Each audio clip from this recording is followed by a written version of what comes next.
বর্তমান প্রজন্ম মোবাইল ফোনে আসক্ত।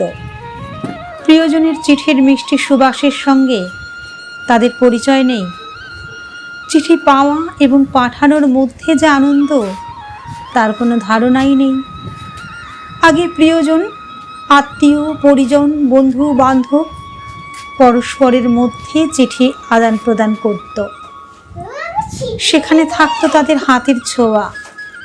সেই চিঠিখানি বুকের মাঝে চেপে ধরে রাখলে সেই প্রিয়জনকে অনুভব করা যেত। বিজয়া দশমীর পর প্রত্যেকে আকুল আগ্রহে অপেক্ষা করত কবে তাদের প্রিয়জনের চিঠি হাতে আসবে। এখন তো শুধু হোয়াটসঅ্যাপে শুভ বিজয়া লেখা একটি ছবি পাঠিয়েই সকলে দায় সারে।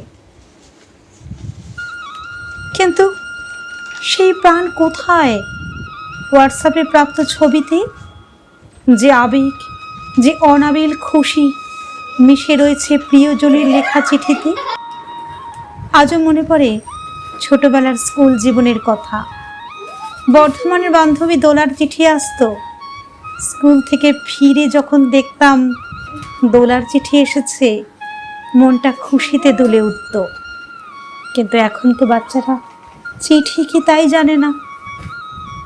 আমার ছোটবেলার চিঠি প্রাপ্তির অনুভূতিকে স্মরণ করেই আমার আজকের কবিতা চিঠি।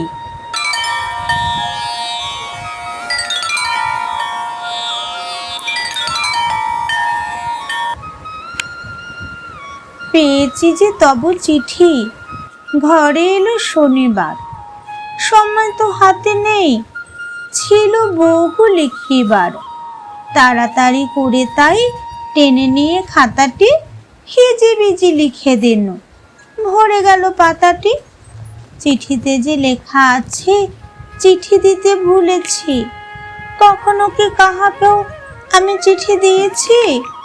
তাই নিয়ে রাগ করে মনটাকে ভরছ? কখনো কি শিশু মন তোলপাড় করেছ? আমি শিশু বলে কিছু লেখাপড়া জানি না, অপটু হাতে তো তাই কিছু লেখা আসে না। জানতে চেয়েছ তুমি কেমন আছে সকলে? মনটা যেমন থাকে শরতের সকালে। এর বেশি আর কিছু নেই মোর লিখিবার।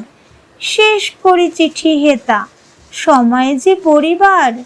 পড়াশোনা শেষ করে স্কুলে চলিলাম, তোমার ও সকলের ভালোবাসা পাঠালাম।